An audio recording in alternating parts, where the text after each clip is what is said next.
Hi everyone, I am Mohammad Aamir. हमने पिछली video में देखा कि पॉपुलेशन रिसोर्स रिलेशनशिप क्या है। हमने उसमें एक ग्राफ देखा था। उसमें हमने ये देखा था कि पॉपुलेशन साइज और रिसोर्स के अकॉर्डिंग जो है पॉपुलेशन को कितने टाइप्स में डिवाइड किया गया, under population, optimum population, over population. So हम बेसिकली इस वीडियो में यही जानेंगे कि अंडर पॉपुलेशन क्या है, उसके कॉन्सेप्ट क्या हैं, उसके होने के कॉजेज़ क्या हैं, और उसके जो है पॉजिटिव इफ़ेक्ट भी हम देखेंगे कि उसके पॉजिटिव इफ़ेक्ट क्या हैं। अगर किसी भी कंट्री की पॉपुलेशन अंडर पॉपुलेशन में है तो उसके पॉजिटिव इफ़ेक्ट क्या होंगे। तो सबसे पहले हम उसके कॉन्सेप्ट देख लेते हैं कि कॉन्सेप्ट में यही होगा कि अंडर पॉपुलेटेड कंट्री ऐसी कंट्री जहाँ पे जिसके पास रिसोर्स तो बहुत ज़्यादा हो लेकिन जो है पॉपुलेशन वहाँ की बहुत कम हो। फॉर एग्ज़ाम्पल अगर हम कनाडा या ऑस्ट्रेलिया को कंसिडर करें कि ये अंडर पॉपुलेटेड कंट्री हैं, तो इनमें जो है रिसोर्स तो बहुत हैं लेकिन उसके पास जो है पॉपुलेशन कम है। तो इसकी वजह से वो बहुत डेवलप्ड भी हैं वो लोग। लेकिन वहीं बेसिकली अगर हम आगे पढ़ेंगे कि इसके काजेज़ में, तो ऐसी बहुत सी कंट्री हैं जो बहुत गरीब हैं लेकिन वो उनके पास पॉपुलेशन भी कम है लेकिन वहाँ पे रिसोर्स बहुत ज़्यादा हैं, वो अपने रिसोर्स का यूज़ नहीं कर पा रहे हैं। इस वजह से जो है वो गरीब हैं। ये लोग अपने रिसोर्स का यूज़ करके कनाडा, ऑस्ट्रेलिया जैसे ये सब कंट्री अपने रिसोर्स का यूज़ करके जो है अमीर बन गए। तो सबसे पहले हम यही देखेंगे कि मतलब जैसे कि वहाँ के जो अंडर पॉपुलेटेड कंट्री हैं लाइक कनाडा, ऑस्ट्रेलिया और भी बहुत सारी कंट्रीज़ हैं तो उनमें हाई इनकम, वहाँ की इनकम हाई होती है। वहाँ पे जो भी फूड होते हैं वहाँ पे सरप्लस होते हैं जिसकी वजह से वो लोग एक्सपोर्ट करते हैं। वहाँ पे एनर्जी ज़्यादा होती है। वहाँ पे मिनरल्स जो भी होते हैं उनको एक्सट्रैक्ट करके वो लोग जो एक्सपोर्ट करते हैं, तो इससे वो लोग पैसे जो है कमा लेते हैं। और वहाँ पे जो है पॉपुलेशन कम क्यों होती है, कम होने का बेसिकली यही रीज़न होता है कि वहाँ पे फर्टिलिटी रेट बहुत कम होता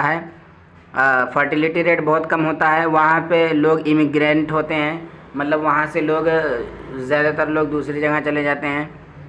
और कुछ फेनोमेना कभी कभी हो जाता है, मतलब कोई इंसिडेंट की वजह से, तो इसकी वजह से वहाँ पे पॉपुलेशन जो है कम होती है, जिसकी वजह से हम वहाँ पे डिक्लाइन पॉपुलेशन देखते हैं। तो हम अंडर पॉपुलेटेड कंट्री कंसिडर करते हैं।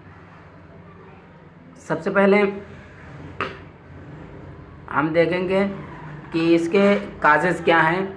काजेज़ में जब हम देखेंगे रीजंस और काजेज़ अगर हम पढ़ेंगे तो मोस्टली जो कंट्रीज़ होती हैं उनमें under populated country mostly country ऐसी होती हैं जिनके पास जो है जहाँ पे नेचुरल इन्वायरमेंट जो होगा वो एक्सट्रीम होगा, मतलब वहाँ पे टेम्परेचर बहुत हाई होगा।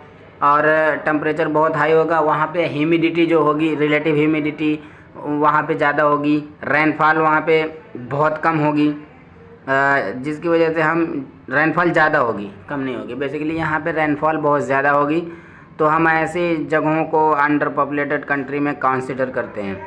और बहुत सारी ऐसी जगह है जहाँ पे रिसोर्स तो बहुत ज़्यादा है लेकिन वो इनएक्सेसिबल लिविंग स्पेस है, मतलब रहने के लायक नहीं है।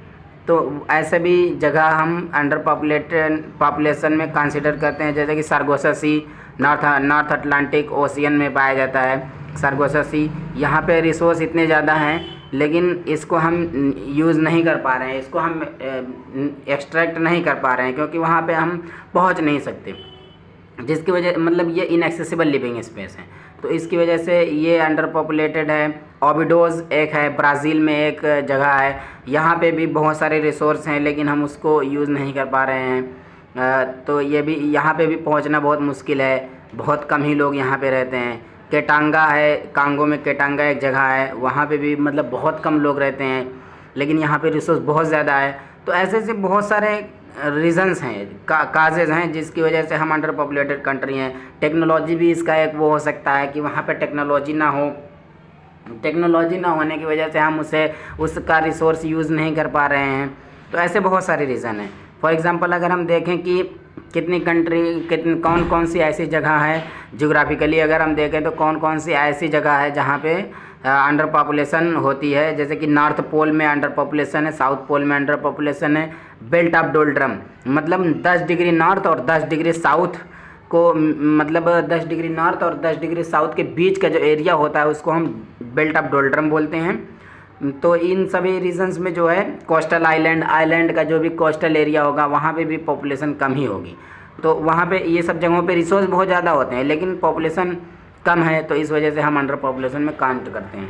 पॉजिटिव इफ़ेक्ट अगर हम देखें तो कंजेशन यहाँ पे बहुत कम होता है, मतलब यहाँ पे लेस पॉपुलेशन होगी तो यहाँ पे कंजेस्टेड लोग नहीं होंगे, और यहाँ पे जॉब अपॉर्चुनिटी बहुत ज़्यादा होती है, क्योंकि यहाँ पे मतलब लोगों के पास जॉब अपॉर्चुनिटी इसलिए होती है क्योंकि पॉपुलेशन कम होती है। पॉपुलेशन कम होगी तो जॉब अपॉर्चुनिटी ऑटोमेटिक बढ़ जाएगी। यहाँ पे जो है कंट्री की पर कैपिटा इनकम भी ज़्यादा देखने को मिलती है, और यहाँ पे जो भी रिसोर्स अवेलेबल होते हैं वो बहुत ज़्यादा होते हैं और वो आइडल होते हैं, उनको हम यूज़ नहीं कर पाते हैं। वहाँ पे बहुत सारे मतलब ऐसे रिसोर्स पड़े रह जाते हैं जिसको यूज़ करना बहुत ही मुश्किल होता है। तो बेसिकली हमने इस वीडियो में अंडर पॉपुलेशन देख लिया। अब हम अगली वीडियो में देखेंगे कि ओवर पॉपुलेशन क्या है, फिर उसके अगली वीडियो में देखेंगे कि ऑप्टिमम पॉपुलेशन क्या है। So thank you very much for watching this video. अगली वीडियो में हम मिलेंगे। Thank you.